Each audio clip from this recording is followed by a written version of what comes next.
Good morning and good afternoon. Welcome to another episode of Before Coffee. It is Thursday. We've got a list of 13 jokes you will not be hearing at the Saudi Arabia comedy show. So I hope you're ready to laugh. That's right.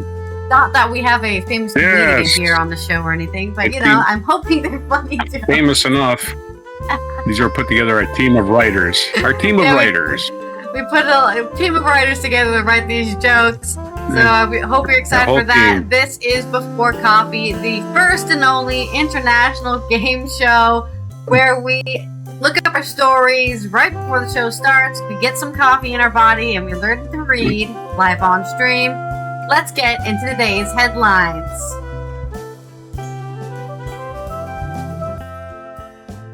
Today on Thursday's 13. Fearing it will be Russia's next target, Lithuania builds air raid shelters. We need to prepare. And the U.S. economy lost 32,000 private sector jobs in September, plus a couple other news stories. A freed political prisoner refuses to be deported from Belarus and promptly vanishes. Strange. And this week, the Riyadh Comedy Festival is taking place in Saudi Arabia with a lot of, sellout comedians taking part. And right in this book, we have 13 jokes you will not hear at the Riyadh Comedy Festival. In my culture news, Jane Fonda joined by more than 550 stars as she relaunches the McCarthy era Free Speech Committee. McCarthy. Yes. McCarthy area, not McCartney. You don't want to get Paul McCartney in trouble. And it's National, let's see what it is. It's National Name Your Car Day. And I'd name my car Old Piece of Shit around one time, and it fit. It's October 2nd, 2025 on Before Coffee.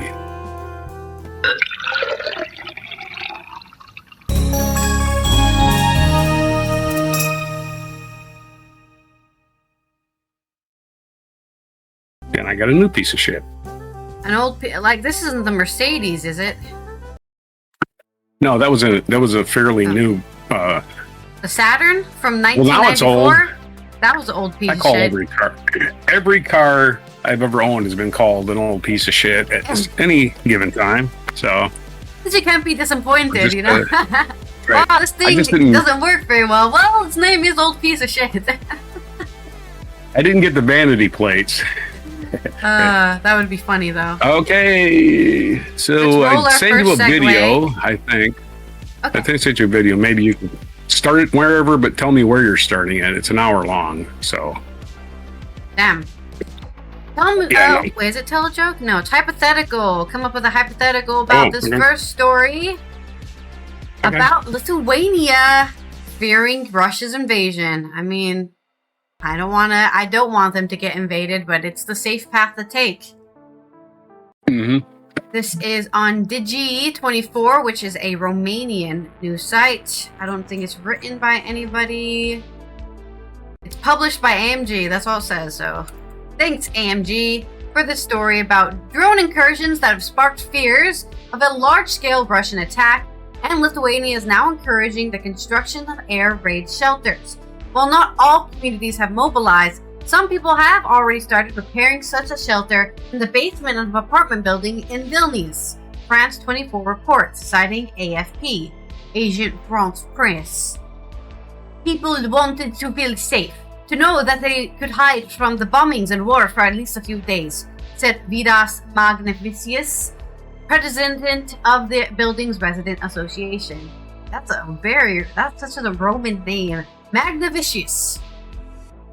We agreed that we need to prepare, he said, recalling that the neighbors came together to develop a plan after Russia invaded Ukraine in February 2022.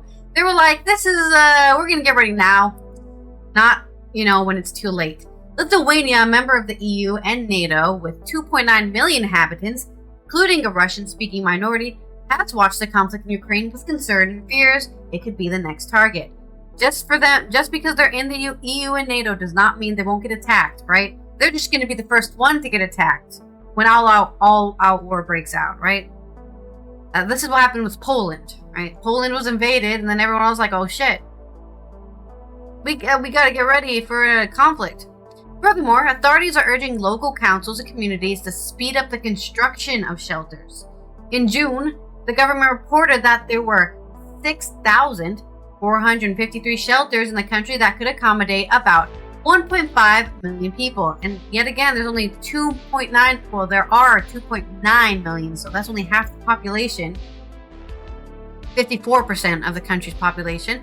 Just over half of the municipalities face a shortage of shelter space, and critics argue that many of these exist only on paper. Oh yeah, we have a shelter in 5 years from now. As long as there are no drones flying over our heads, no one is interested, said Donatas Gurevicius, a representative of the Lithuanian Fire and Rescue Department.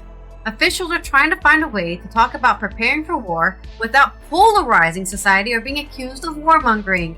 Yes, that is the issue, right? I feel like I'm warmongering if I say, be prepared, Europe. I'm prepared. Even though I'm in the Netherlands, which is far removed from Eastern Europe, I'm still like, I need to think about how I'm going to ration food, maybe learn gardening, just all of these things. I mean, they're useful skills. I just dropped something on the floor. They're useful skills to begin with, to know how to do these things, but they're very useful in the middle of a conflict. Officials are trying to find, it would be irresponsible to irritate people with discussions about wars, but we all need to find a way to approach this very complex topic, Gurevicius explained.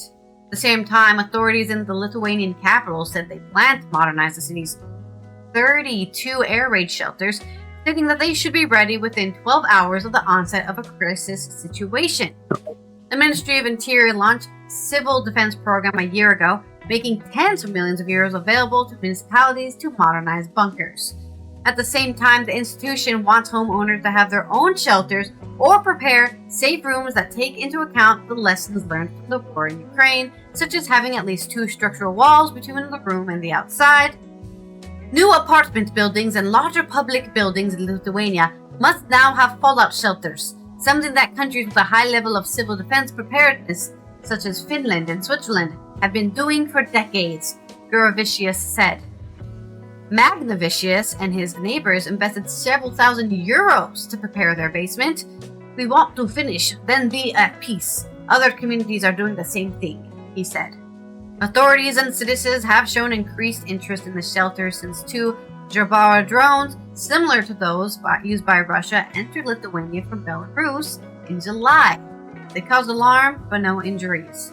A month ago, several people signed up for a course regularly organized by the Lithuanian Red Cross on the topic of extreme situations and how to prepare for them, said volunteer Rokas Devartis. They learn to recognize dangers in time, to know where to hide, and to have supplies, he said. So, good on Lithuania and the people of Lithuania for taking the prerogative to protect themselves and their families from what might never happen, because it's always good to be prepared. This is what I'm sure you, who grew up in the Cold War era, would recognize, right? The whole getting ready for a nuke to drop, hiding under your desk and all that stuff. Even though ballistically it wouldn't have actually saved your life, but at least you were prepared. that stuff kind of passed before I started school. I never had to do the jump under your desk nonsense. Yeah. Although we did have the fallout shelter signs in our cafeteria, like, oh, this cafeteria is going to protect us from nuclear fallout somehow. But no, we never had the drills. I never had separating it from the outside, I guess. Yeah, I never had to do one Cold War drill in my life. So if anybody, well, it wasn't my school anyway. It might have been other schools across the country, but definitely not mine. And we were near a radar site, so it might have been a target. So who knows? Hypothetical, I guess, right? Oh, every day it seems like we got another story about a former Soviet satellite country. This day it's Lithuania. Last week it was Estonia, Latvia. Everybody's going, oh boy. I can see Ukraine's present as our future. Yep. If So I they're guess going it's to a use hypothetical. Russian populations as an excuse to invade somewhere, well, we all have a Russian Yeah, population. We were all part of the Soviet Union. Only the old paradox. in my lifetime, right? In my lifetime, the Soviet Yep. Union still existed. There's still people from the Soviet Union alive. Of course, right. It only ended like 89 or something. Yeah. Yeah. And then the old paradox is to preserve peace, we must prepare for war. Yep. Because those guys, not us, it's them. The guys are coming for our asses.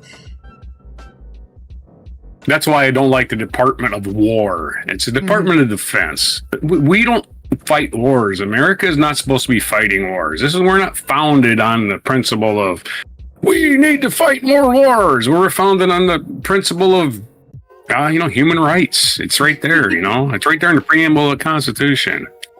Anyway, sorry for the long trunk. No, it's okay. It's your segue. And we're gonna roll our segue wheel for the next one. Okay, so I'm going to do my stories. We're gonna re-roll the segue wheel because it's rolled the same thing again. The wheel is cursed. I need to roll it 5 times before the show starts, just to clear out the dust or something. Okay, I'll write you a haiku. Okay, we have 2 news stories. They're actual breaking news stories of a stabbing in Manchester, England. Let's see about that one. I think there's forward, so we can't see you. Okay, I gotcha. I hear you. BBC. Let's do the BBC. It's a quick story. I don't have a lot of details, but there was a stabbing in Manchester. It says BBC reports on the scene in Manchester, and of course the old obligatory huge bunch of pop-up ads got to load before I can even get to the reading pane. Appears that there's a story with this instead of a bunch of pictures, but I don't know. I just clicked on it, man. Sorry. This is what the show is. This lady is talking. 2 people have died in a car after a car and a stabbing attack at a synagogue. A synagogue in Manchester. So it was targeting Jews. Emergency services remain at the scene, as well as residents checking whether their relatives are safe. So this is a developing story. They just letting you know it goes. Another developing story from last night. We had 2 planes collide on the runway, taxiing on the runway. This is 2 Delta planes collide while traveling. Taxiing. For Delta. It's more about air traffic. Air traffic control is supposed to put you on a runway, right? Air traffic control's job is to put you on the runway, and you're supposed to trust them. In other words, I'm not supposed to rub wings with another plane. It says 2 Delta planes collided while taxiing at LaGuardia's airport, causing one plane's wing to detach. The incident occurred as one aircraft is arriving from Charlotte. At least 1 injury has been reported, and others unknown.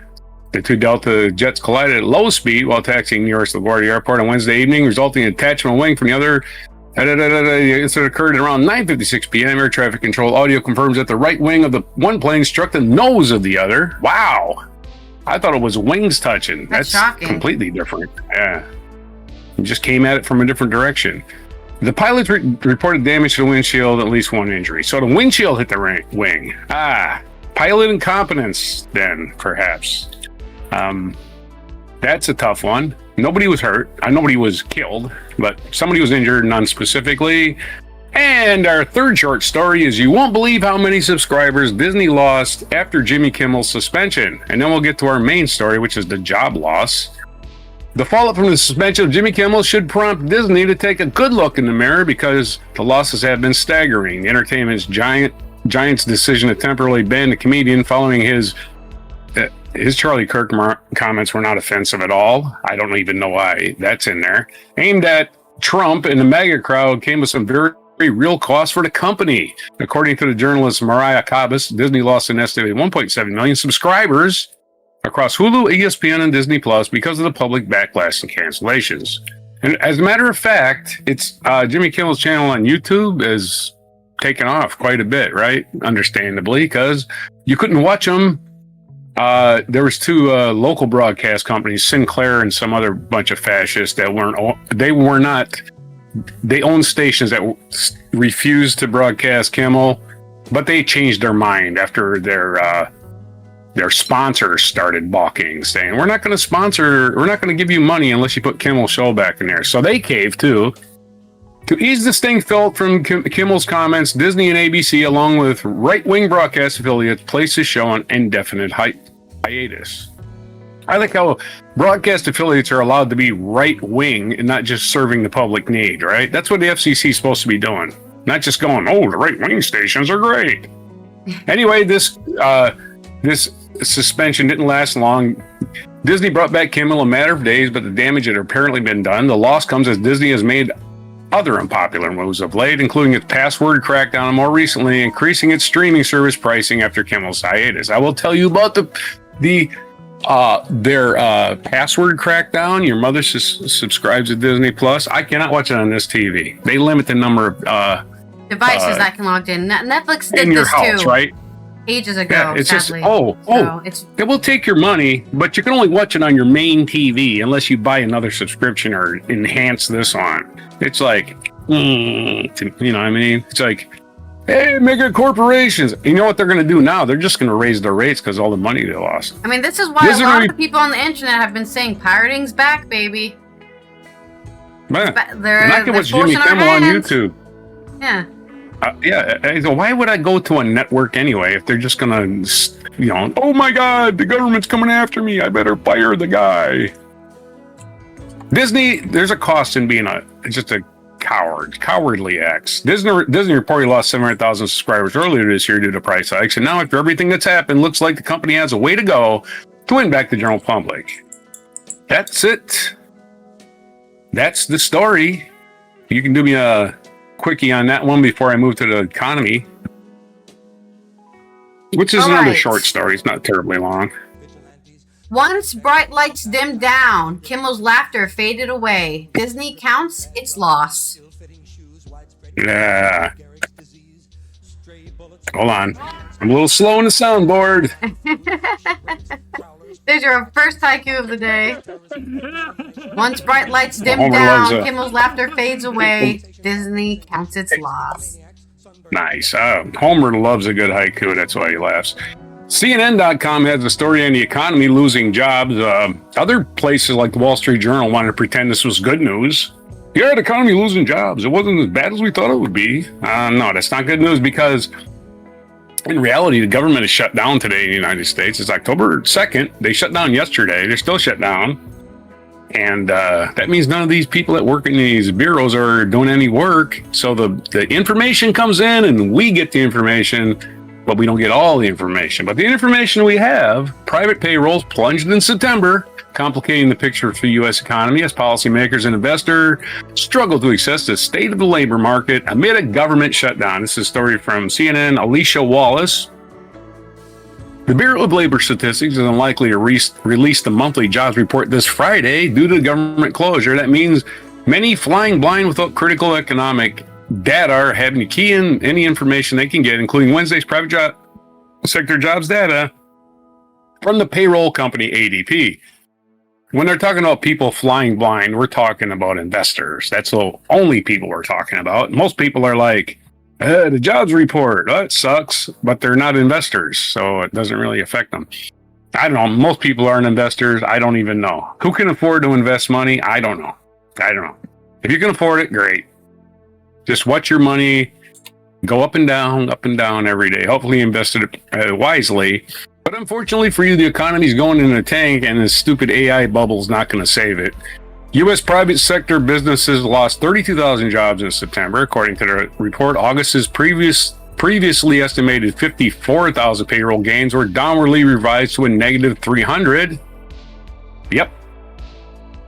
So we did a revising. They lied about August jobs, and they didn't lie. They probably didn't have all the data, but now the data's in, and is actually a negative 3,000. So we got negative 32,000 in September, following negative 3,000. However, ADP's latest numbers come with some big caveats. A preliminary re-benchmarking of the data was a significant factor behind a negative August revision and September's estimated jobs losses, ADP's chief economist Neil Richardson said Sunday. We found that once we benchmarked the data, That's a word I benchmarked. That's one of them words, man. Just like benchmark. That's one of them corporate words. Let me grab a dictionary and see what the hell he's talking about. We found that once we benchmark the data, it actually shows a September slowdown that has been consistent with what we've been reporting all year. In other words, we're going to fudge the data to make it look different. Yeah. Yeah, we're going to fudge it and make it look different. Noting that the process resulted in a reduction of 43,000 jobs in September compared to the pre-benchmark data. So yeah, 43,000. So instead of 32, it's actually 43 according to this guy. In fact, though the numbers changed, the story and the narrative and the trend remain the same. Hiring momentum has slowed from the beginning of the year through September. I like how they say hiring momentum. There is no momentum, dude. It's job loss. If you're not gaining jobs, that's still job loss. Why? Because the population grows. So, and people graduate college and people graduate high school. They need jobs. So if there's no jobs for them, as the job market grows, they're unemployed and they don't even enter the unemployment system because they can't get jobs. So telling me that these jobs numbers are, it's a trend. It's a trend of hiring momentum. The hiring momentum isn't there. It never was. Similar to the BLS two-step annual process, ADP recalibrates its estimates annually for the full 2024 quarterly census of unemployment and wages. The report provides a more comprehensive read on the number of businesses, employees, and wages in the state, regional, and county level because it derives data from quarterly tax reports submitted by business and to their states. However, the QCEW is heavily lagged, which means it takes a while to collect everything. September estimated job gains, which ADP tabulated using anonymized and aggregated payroll data, came in well below economists' expectations of 50,000 jobs. The economists were expecting 50,000 new jobs added in September. They got minus anywhere from 32,000 to minus 43,000. Both of these economists are really bad projections. Small private sector business drove last month's decline. Losses were widespread across industries. Some of the largest losses in professional business services and leisure hospitality. ADP reported the bulk of hiring occurred at healthcare businesses, which have been sole source of consistent employment this year. People get ADP estimates don't often correlate with the official monthly jobs numbers when they release days later, and have frequently criticized by economists for having a poor track record in short predictions. Reports still indicated the labor market trajectory. It's still bad news. Stop trying to put lipstick on this pig, right? Stop trying to polish this turd. It's bad news. Job gains were expected to pick in September. However, economists forecast call for a net gain of 50,000 jobs and the employment rate would hold steady at 4.3. Well, good luck with that. We're going to be lied to by the Trump administration, by the way. So we'll get used to that. We're going to have to find our own information because the government's just going to release crap that makes themselves look good. Because as Trump said, every time any good news was released by Joe Biden administration, it's dishonest. That's dishonest. They're going to make themselves look good. But why would Joe Biden release information about inflation being really super high? Why would he do that? It makes no sense. Anyway, Trump's always projecting, so he's going to polish this turd, and that's all we got anymore is a liar and a con man, and basically a government position. Let's have a haiku. All right, you're kind of disconnecting a bit there. Maybe you can reconnect and come back. Oh, should I? Yeah. It's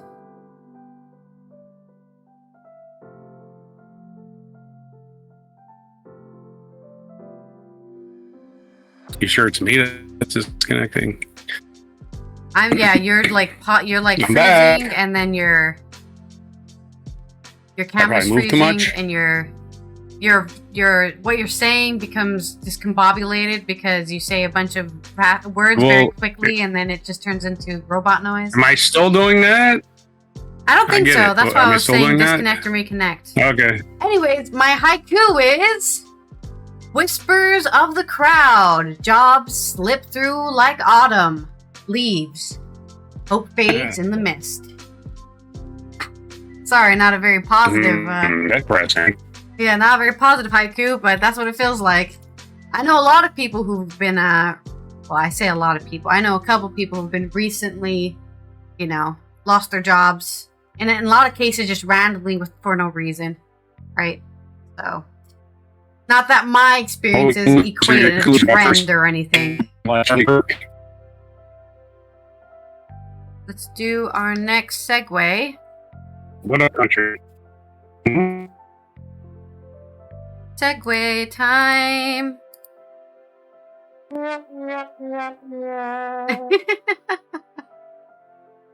We're going to... Wow, okay. Now you have to write me a haiku. And we're going to talk about... Oh. We're going to talk about... Where's my mouse? A freed political prisoner who refused to be deported from Belarus has completely vanished from the face of the earth. That's suspicious. Very. This is by Juras Kadimano from Tallinn, Estonia. Scores of political prisoners pardoned by the authoritarian leader of Belarus sat on a bus waiting across the border with Lithuania last month. Minutes from freedom. Suddenly, one of them stood up, forced the door open, and got off, defiantly refusing to leave his homeland in what he called a forced deportation. Since the incident on September 11th, Mikhail Statkevic hasn't been seen. Human rights activists are demanding that the Belarusian authorities reveal what has happened to the 69-year-old opposition politician and former presidential candidate. Ooh, that is suspicious. Statkevic was one of the 52 political prisoners pardoned by President Alexander Lukashenko as part of a deal brokered by the United States. Fellow political prisoner Maxim Vinarsky, who was traveling with him on the bus, told the Associated Press that Statkevic looked determined, ready to fight not only for himself, but for the freedom of all Belarusians. When the emaciated Statkevic bolted from the bus, he left behind his critical needed heart medication, which continued on to Lithuania. Statkevic disrupted Lukashenko's script and proved that even sick, you can still resist dictatorship and lawlessness, Vinarsky said. He clearly understood the price of his choice. He told me, I won't allow myself to be sold or for someone to decide where I live and where I die. For several hours, Statkevic remained within no man's land at the Kamenilo border, crossing until surveillance cameras reported 6 mass security forces escorting him back into Belarus.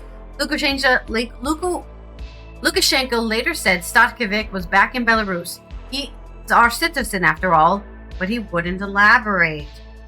Uh-oh.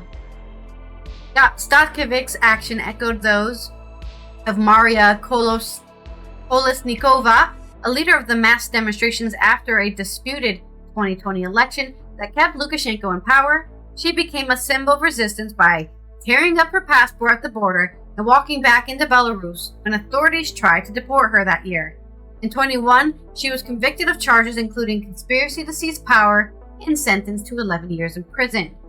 After Statkevic's disappearance, his wife Marina Adamovic returned to Belarus from a trip abroad and visited the prison colony in Hilbokaye, where he previously had been held, but officials refused to confirm if he was there.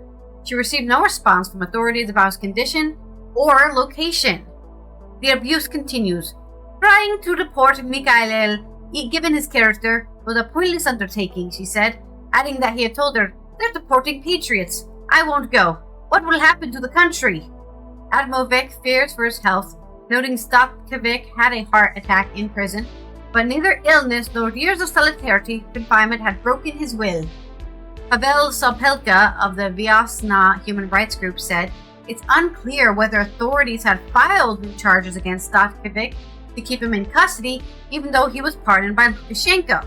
United Nations experts protested that what they described as Statkevic's attempted deportation and demanded information about his whereabouts. Yeah, if he was pardoned, why was he being deported to a different place? Right? He'd been pardoned of all crimes. He's just a normal citizen now. What's the big deal? They're going to execute. Thank you. Yeah.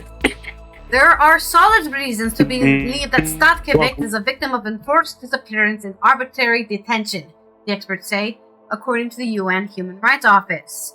We call on Belarus to provide information about his fate, whereabouts, as well as the state of health. Lukashenko's decision to pardon the 52 prisoners followed a phone call in August with convicted felon Trump that sparked speculation of a possible thaw in relations. The release was part of the U.S. brokered deal that eased sanctions on the national carrier Belavia, including the resumption of parts, supplies, and aircraft servicing. Lukashenko is treating political prisoners like commodities, releasing some and imprisoning other activists in their place. Opposition leader Svetlana Tikhanovskaya told AP, I respect Statkevich's principled decision and choice to remain in the country, but this highlights the problem. Belarusian political prisoners are not being released but forcibly deported to other countries against their will. Hello, that's not a pardon. Lukashenko's nicknamed Europe's last dictator has ruled Belarus for over 3 decades, maintaining his grip on power through elections dismissed by the West as neither free, no fair, and violent crackdowns on dissent. Following the 2020 protests that saw hundreds of thousands take to the streets, more than 65,000 people were arrested.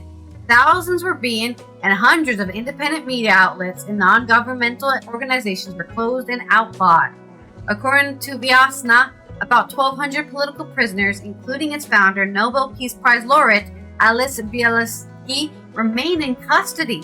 Activists say they are kept in harsh conditions and often denied medical care, legal representation, or family contact. Belarus has been repeatedly sanctioned by Western countries for human rights violations and for allowing Russia to use its territory to invade Ukraine in 2022. Statkiewicz was arrested before the 2020 election, convicted on charges of organizing mass unrest, and sentenced to 14 years in prison. In 2022, authorities labeled him as an extremist, a term used against government critics. Yeah, that's sad. He's so easy to scapegoat somebody by giving him a bad name. Since February 9th, 23, he's been held in complete isolation with no contact with the outside world. In his decades of political activism, Statkiewicz has been imprisoned 3 times and spent more than 12 years behind bars. Amnesty International has recognized him as a prisoner of conscience 3 times. As in, the only reason he's in jail is because he has a different opinion. Or it's a prisoner of conscience. Statkiewicz is the country's longest-serving opposition politician and the founder of the Belarusian Social Democrat Party, Hromada Party, which is affiliated with the Socialist International. Earlier in his life, Statkiewicz pursued a military career and was involved with former Belarusian army after 1991 collapse of the Soviet Union. In 1999, he helped organize the Mass March of Freedom, opposing Belarus's proposed union with Russia.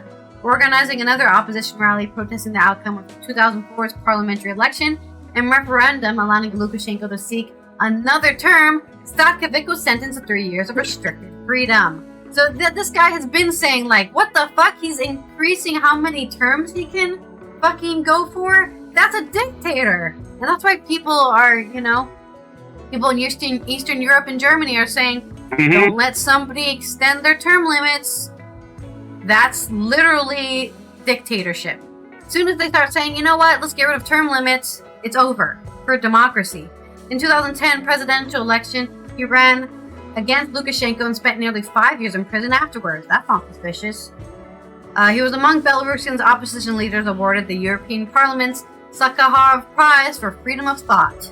Statkiewicz exemplifies the resilience and courage of a political force to work under a dictatorship, Vinarsky said. Statkiewicz has reiterated that our values are worth exactly what we are willing to pay for them. This was from... Using that dangerous thing called freedom. Yep. Freedom. Put in jail because of freedom.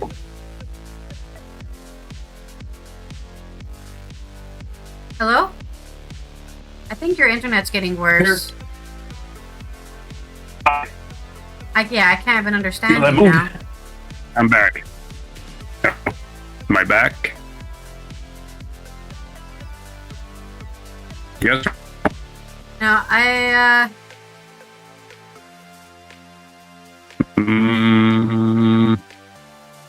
not going to Yeah, hold you're still, just- or I don't know. Do You're otherwise. just breathing, and then saying something, and then freezing again. Haiku. Oh crap! I forgot it. It goes like this: Belarus fascists are out of control dirtbags, punishing critics. Yep. Did you get that one? Yep, just Okay. critics. Exactly. That's exactly what they're doing. You don't like me? You can go to jail for 12 years. Okay. You have an opinion, not an opinion. Everybody must fall in line to our way of thinking. That's no way to run a government. It's counterproductive, actually. Punishing your citizens. That's what we got in this country, by the way. Worse. We have the worst leaders is in the definitely world a in the threat, United yes. States. When people start saying we you're have the worst extremist leaders that deserves to be jailed for 12 years, that's fascism, baby. That's right. And we have worse leaders than even North Korea has, if you can believe that. Okay, we're ready And you for would our think Thursday somebody in 13. the Let me military- roll the wheel Yep. first, and then we can get All right, into so our time list. for some yucks. Time for some yucks, as our comedy writers have been really busy, at least for the last 45 minutes, coming up with a new list. Reminds me of a song. Yes, and they're not the lowest paid, most punished comedy writers in the business for nothing. So here's our jokes. Our Thursday 13 is, as we reported on earlier this week, the Riyadh Comedy Festival is taking place in Saudi Arabia this week. And people like Bill Burr, Dave Chappelle, even people you thought were, disappeared years ago, like Chris Tucker going there, right? So a lot of comedians taking the bribe money to look the other way, as, Saudi Arabia, basically another fascist country where people have no rights whatsoever unless the government says, hey, we decided you get a right today. You can walk down the street without wearing a hat. That kind of shit. So we're gonna rip them apart. These are jokes you will not hear at the Riyadh Comedy Fest. Number one joke. We'll go through these quickly. They're just jokes. They're just jokes, folks. Just jokes. Number one, I previewed this one Tuesday, I think. Number one joke. Women drivers. Am I right? That would be your opening line, right? Okay. Famously, women aren't allowed to drive in Saudi Arabia, although they recently were allowed. So anyway, number two, how do you get a Saudi prince and a Washington Post reporter into a limousine? Behead them? Answer. You put the Saudi prince in the seat, and you put the reporter in 4 suitcases, and then put him in a trunk. Oh no! There's your joke. Let's have that rim shot. Need the rim shot. Rim shots. Number 3. Why do you only shake MBS? MBS is Mohammed bin Salman, who is the Saudi prince who basically runs things nowadays. Why do you shake MBS's right hand only? Why do you only shake his right hand? The other one got cut off?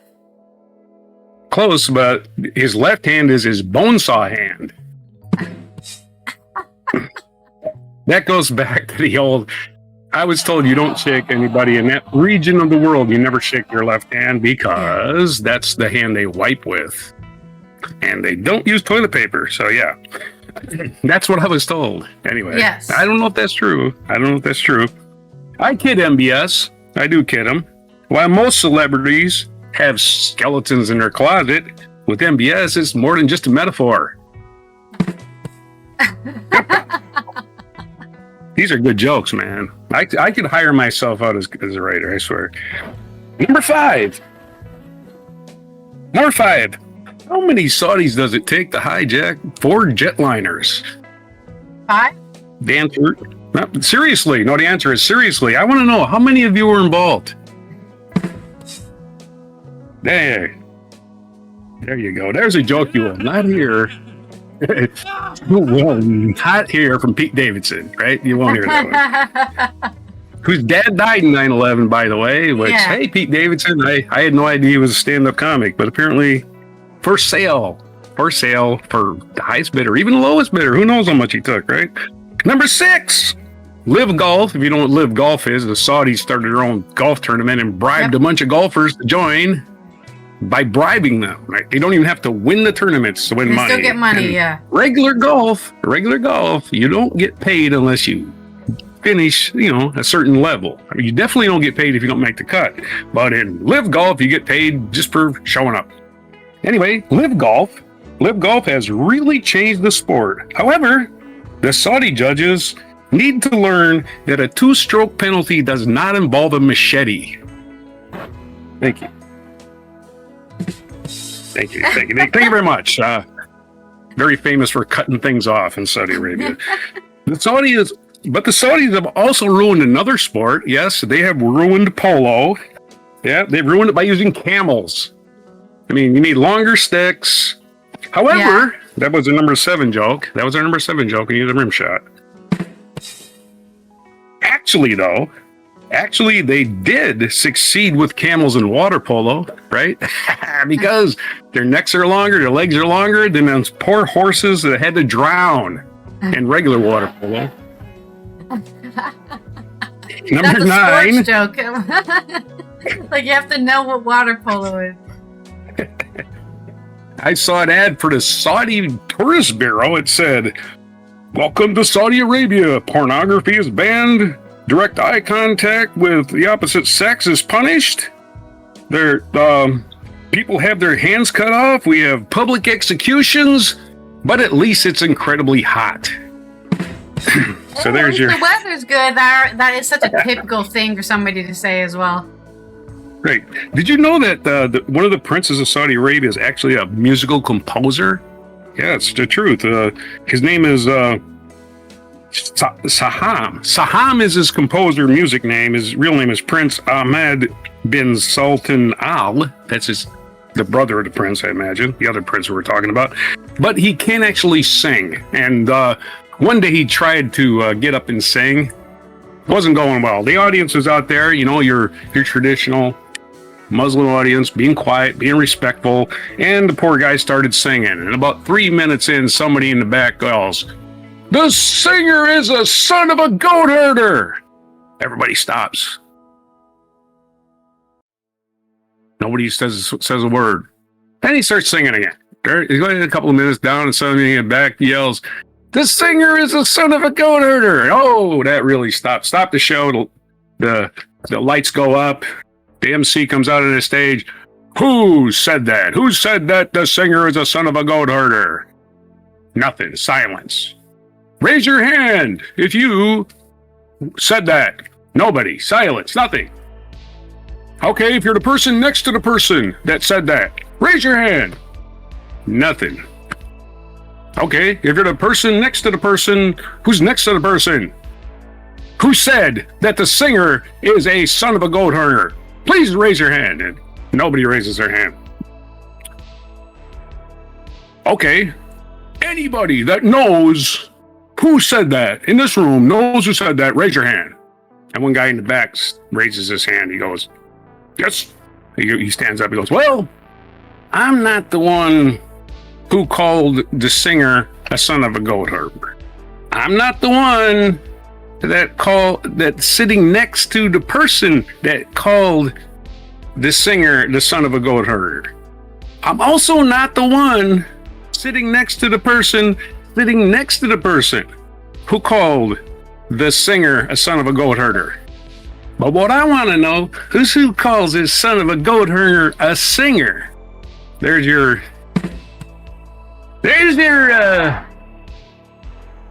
he was immediately executed. Thank you very much. All right. Who called this goat herder a singer? Son of a goat herder. That's much worse, I suppose. Especially if you're a Saudi prince, right?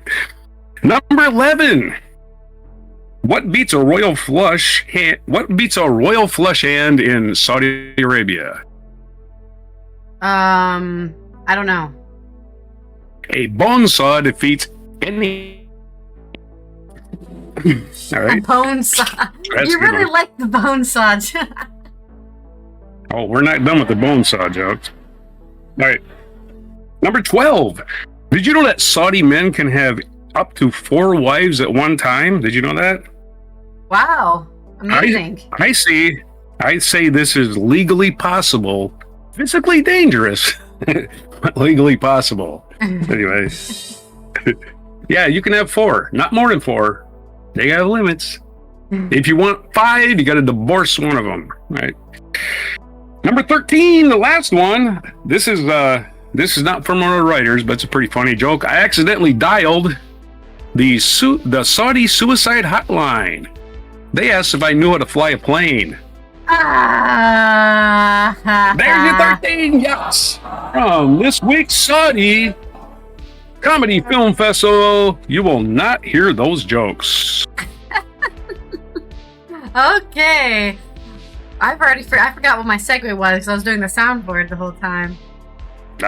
Reminds me of a song. I don't think I know any songs about this. Come on. I don't think.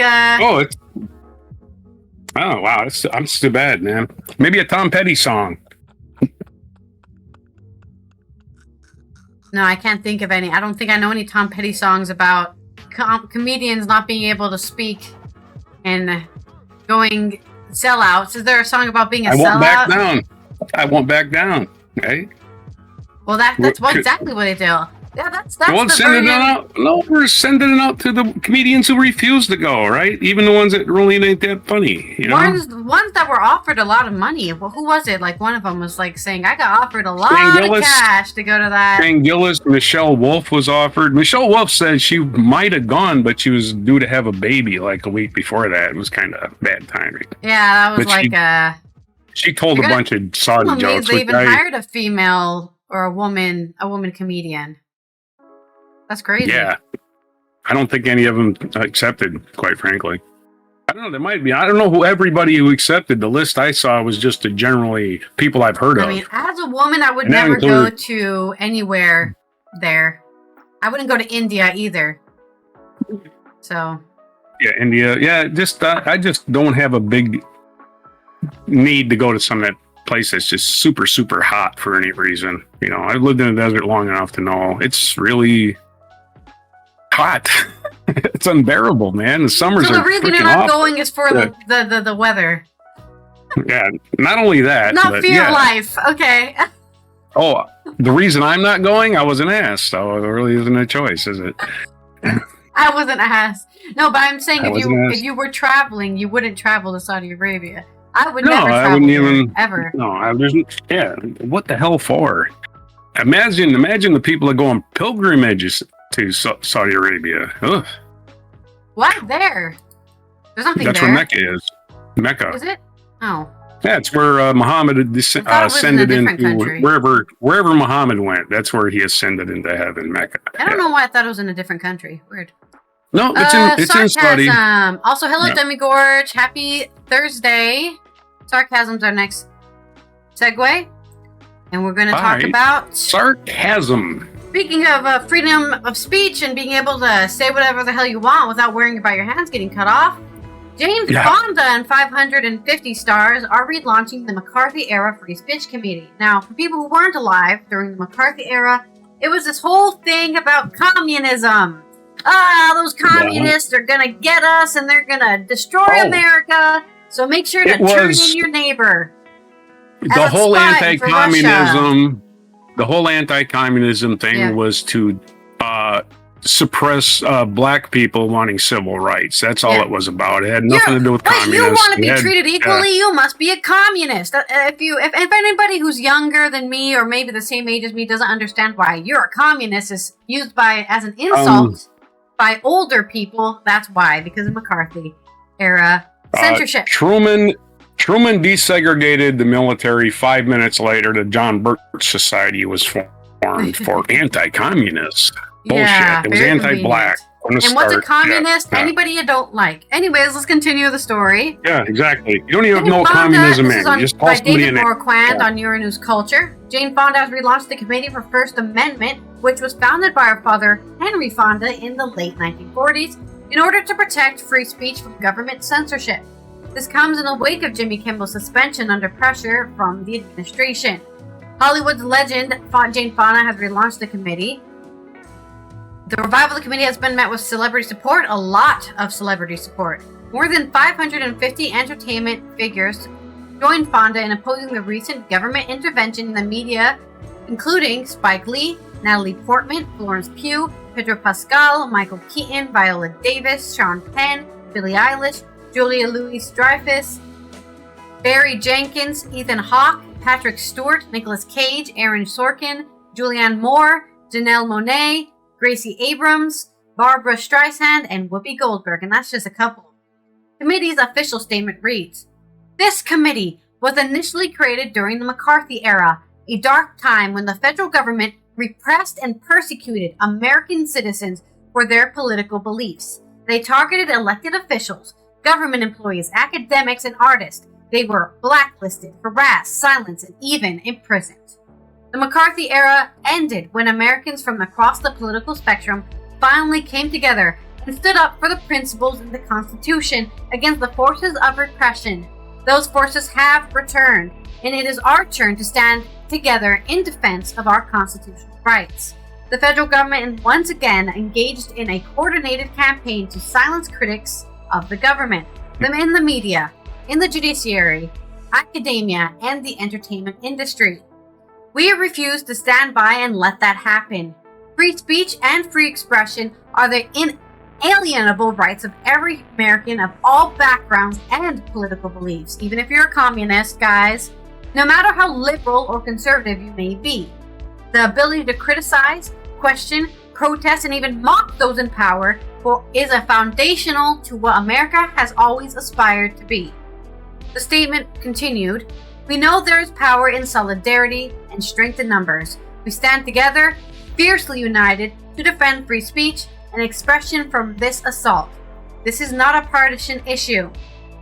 That is why we urge every American who cares about the First Amendment, the cornerstone of our democracy, and every artist around the globe who looks to the United States as a beacon of freedom, to join us. And to those who profit from our work while threatening the livelihoods of everyday working people, bowing to government censorship, and cowering to brute intimidation, we see you, and history will not forget. This will not be the last you hear from us."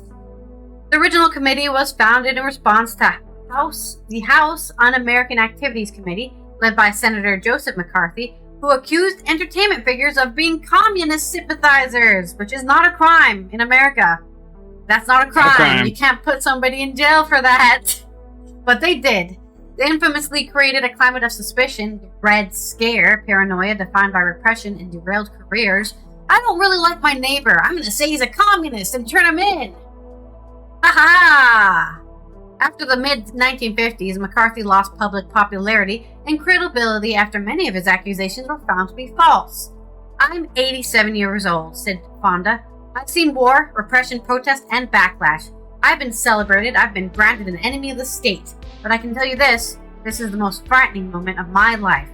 When I feel scared, I look to history. I wish there was a secret playbook with all the answers, but there never has been.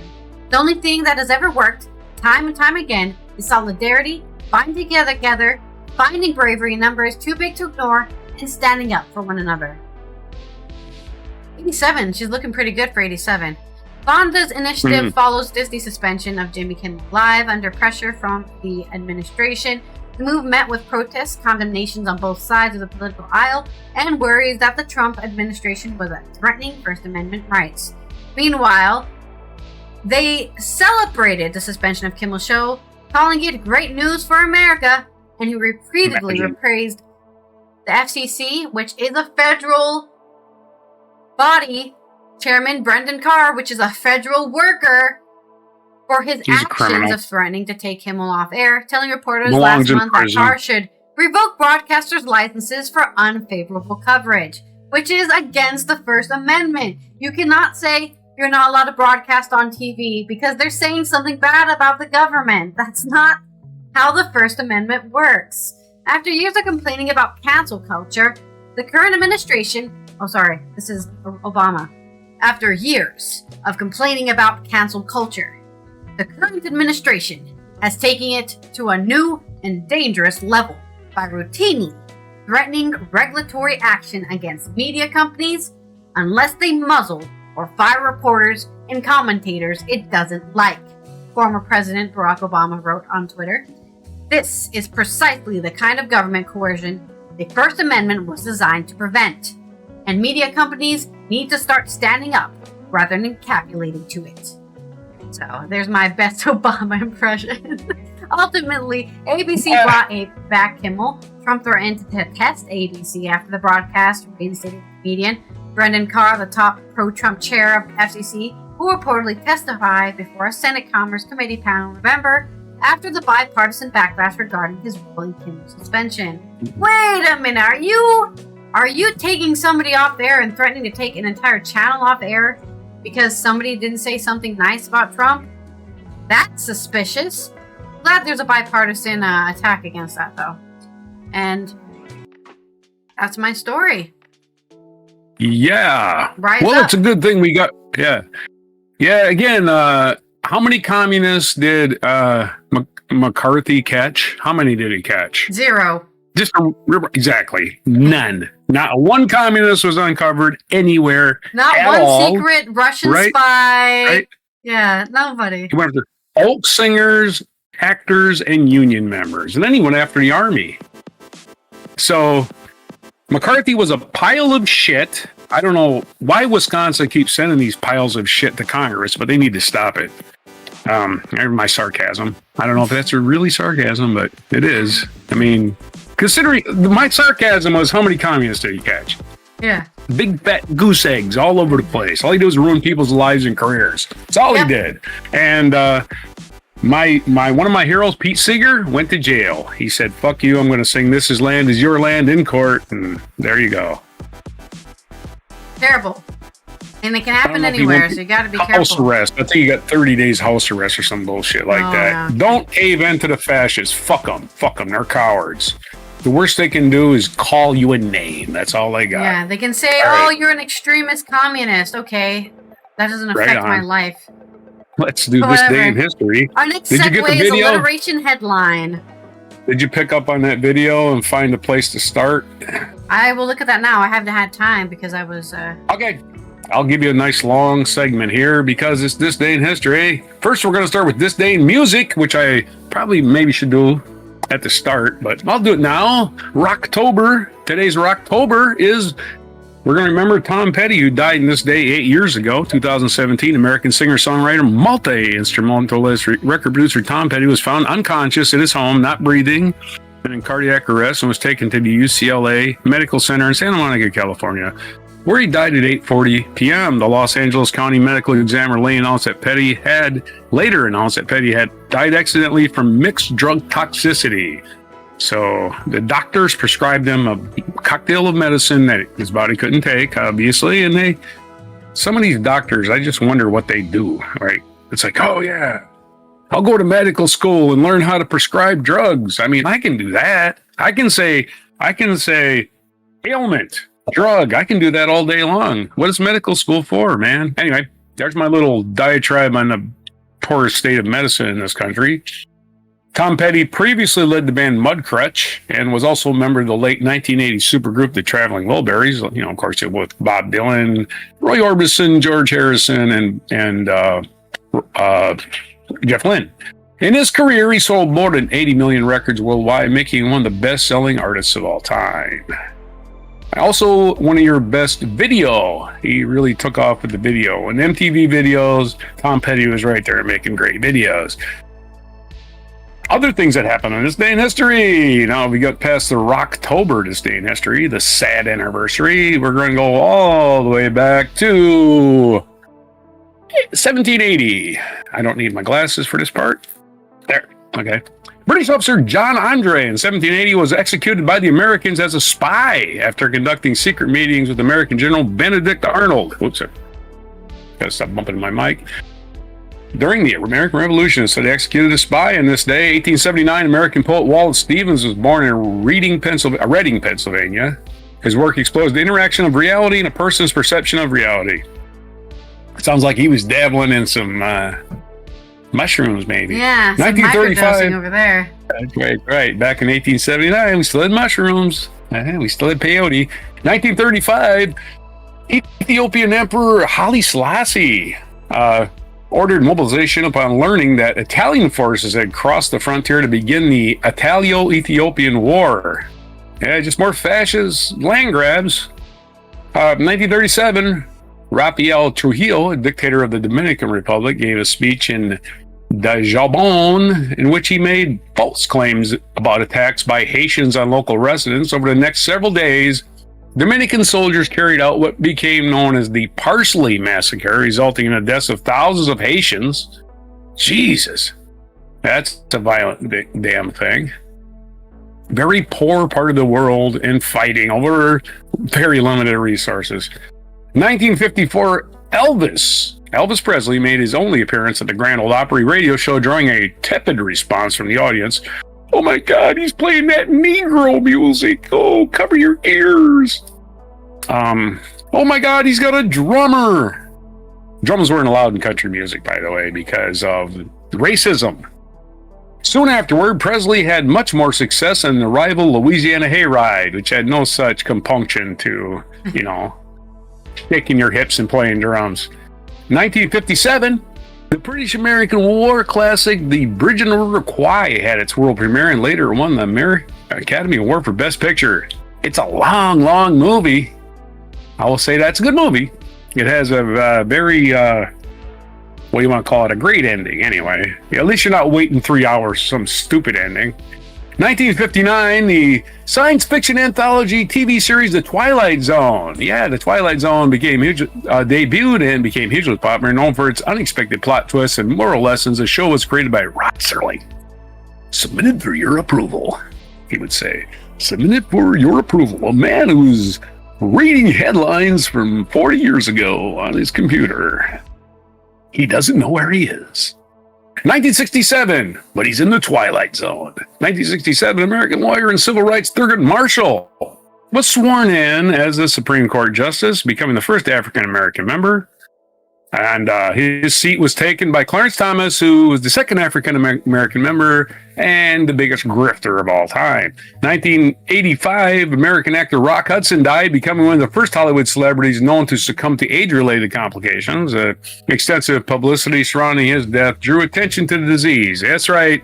It wasn't until 1985 that Ronald Reagan paid attention to AIDS. Why did he pay attention to AIDS? Because his wife's friends were dying from it. That's right. Rock Hudson was a friend of Nancy Reagan. That's the only reason AIDS ever got any funding. If it would have never affected any famous rich people's friends, it never would have got any attention from Reagan.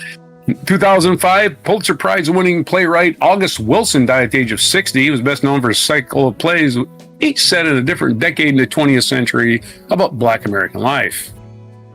Only got to be 60. That's terrible. Yep. 2017, we did the Tom Petty thing. We'll do another quick eulogy for him. American singer-songwriter Tom Petty, his roots-oriented guitar.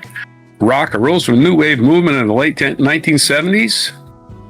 Resulted in a string of hit singles and albums. He only got to be 66. Tom should still be with us. He had a lot of pains, and the doctor just said, "Here, have some more Oxycontin. Here, get hooked on this drug. Doc. Get hooked on it. Here you go." Yep. Again, drugs are not the answer to your pain. Right? Not necessarily. October 2nd is a featured event in 1836. Charles Darwin returned to England. Naturalist Charles Darwin returned to England on this day in 1836 after a 5-year journey on the HMS Beagle, in which he gathered the specimens and observations that led to his theory of evolution by natural selection. And people still act like it's some whacked out theory when it's actually been proven over and over again. Our feature biography, Mahatma Gandhi, Mohandas Karamchand Gandhi, which is full name, Indian leader, born October 2nd, 1869. He would be, 156 today. That'd be 156 to Mahatma Gandhi. He was born in Porbandar, India on this day. Died January 30th, 1948 by assassination at the age of 78 in Delhi. 1847, his birthday is Paul von Hindenburg. Von Hindenburg, the German president. Now, Hindenburg, I believe, was the ones that commissioned the first Zeppelin. I'm not exactly sure, but it was called the Hindenburg. 1869, Mahatma Gandhi, we had his birthday. Johnny Cochran, famous O.J. Simpson lawyer, his birthday today. The late, he would be 88. He was born in 1937. 1949 is the birthday of Annie Leibovitz, American photographer, has taken a lot of famous photos of famous people. 1951, speaking of famous people, it's Sting's birthday. He was born in 1951. He was born with the name Gordon Sumner. So happy birthday to Gordon Sumner, British musician and teacher and bass player and whatever. Every breath you take, he said, I'll be stalking you. Old Sting. Can't get over the old girlfriend. Our national days today, it's National Produce Misting Day. Yeah. This actually exists. I don't know why, but I guess somebody had to go, hey, that produce is getting all dry. Let's keep it from getting dried out and misted all day. It's marketing, just marketing, yeah. That's right. It makes that display all shiny and then whatever. People think that's what things are supposed to look like. That's the problem. That's right. Although if it's a hot day outside, man, go to the produce section. You will cool off. National Fried Scallops Day. Ooh, I love scallops. I just can't eat them. I get really sick. National Name Your Car Day. Name your car. Name your car, Louise. I'll name my car. My car today is named Broken Down because this needs a lot of repairs. National Custodial Workers Recognition Day. We used to call them janitors, but that turned into a slur somehow. Yeah. Janitors? Oh, by golly, a janitor, you just mop floors. Well, no, custodial workers do a lot more. They control the heat, work on all the equipment, on all the grounds. Give them some damn respect, right? They actually make probably more money than the teachers. Think of it that way. Yeah. Not that teachers shouldn't get paid, but I'm just saying, it's like, if you need somebody to work on shit, that's a really valuable thing to have. It's National Smarties Day. Different countries have different Smarties. In the United States are these little chalky candies. And those are your days. That's everything. That's everything. Mispronunciation, technical glitches, major technical disconnections, everything. Haikus, jokes. Don't forget our jokes for everything. October 2nd, 2025 and before, fried scallops and Smarties. Not a good combination, but hey. Fried scallops and Smarties. And wait, are these the British Smarties or the American ones? No, it's the American Smarties, which are, basically Tic Tacs made of chalk. Because in the UK, Smarties are actually made of chocolate. Yeah, that's what I'm saying. American Smarties. Completely. Isn't that crazy? The same word for two different things. Yeah, America is not known for anything smart. So, yeah. Well, I sent you a video link. I edited it down to 3 minutes, and then I uploaded it. So you should. You could have just told me that. No, you could have just told me where it started. I don't know. This is easier for me. Oh, it might be easier. We'll see if it's easier. I have some alliteration headlines for you. So first, Darwin's decidedly decisive discoveries delivered dazzling discussions. Gandhi's graceful guidance galvanized generations' grand goals. And geez. Captivating captions celebrate the caretakers of National Custodial Day. It's custodial something. I don't know. We already said celebrate. I don't know. This one I wrote last. Okay, I just wrote this one right before. All right. We are done with today's Thursday. We survived it. Yes, we've done it, and I hope you had some good jokes in there with the Thursdays 13 list. Is it a day as today? I sit here? It is International Day of Nonviolence. Perfect, because this is the day in which Gandhi died, so it's probably to celebrate that. Nonviolence is not a garment to be put on and off at will. It's a seat in the heart, and it must be inseparable as part of your being. There's no way to peace. Peace is the way. Nonviolence is a weapon of the strong. Nonviolence and truth are inseparable and pre-purpose one another. So there's your guidance from Gandhi, some Gandhi quotes about peace. And he was not a great guy, but at least he understood how to keep peace. His personal life, don't look it up. Yeah. Yeah. We will see you tomorrow. Don't get to on know your Friday heroes too for our well. Friday's news dump, so we can tell you all the news you need to know about before the weekend, so you don't have to worry about it. You can go blissfully unaware and have a good time. So make sure you're following, you're subscribed, and you have those notifications turned on so you know when we go live and post a video. You can support us on Patreon. As low as $1 you can support the show, because we don't make any money on this show, so we appreciate all the support on there. Yeah, and we need to start doing that. Like the video, comment, and here is I need mic drop bribes. I moment. need a bribe. I need the Saudis to pay me to tell yeah, jokes. exactly. Well, you know, there's things more important than Bigfoot. Like, people are fed up with politics, right? R.I.P. So they don't want to Jane vote. Goodall. Right. And the more people who don't vote, the more serious it can be. And young people especially, they're depressed. You hear that? Jane they're Goodall's fed telling up, you to they're freaking angry. vote. So what I'm trying to say to them is, you know, you do care about your future. You need politicians out there. You need to vote for the one who's most likely to care for the environment, is just caring for your future. And that's what we're don't doing. vote for the guy you like. Don't Vote for nature. For the guy Vote who for tell you to Mother vote Earth. for. Vote for Mother Vote Earth. for nature. Vote for your future All of you people. and Vote the for your future future. of your children. Where'd you get that sign? I got it from Jeff Horowitz.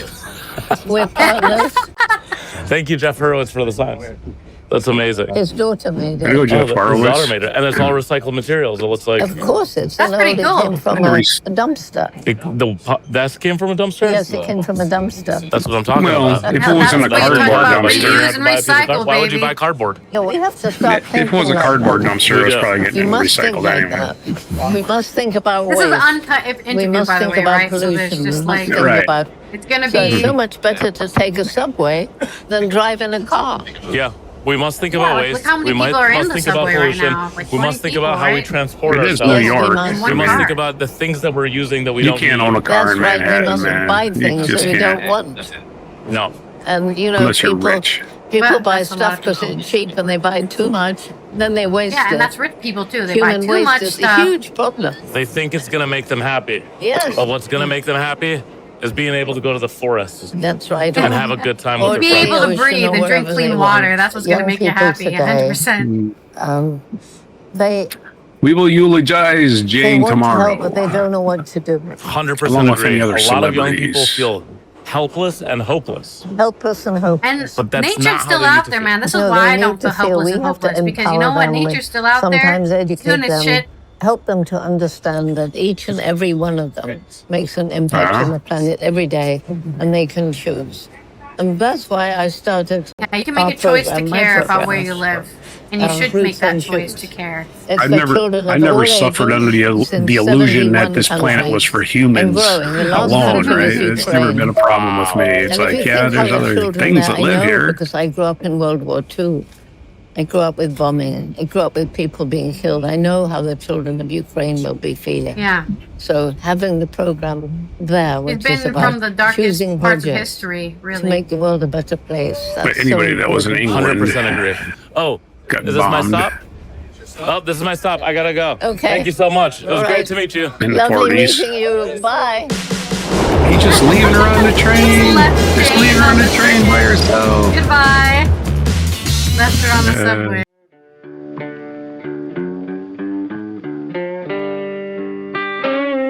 Be sure to hit the like, subscribe, and notify buttons, and follow our other channels, Toxic Alley, History of Gravy, and Scratchy Old Records.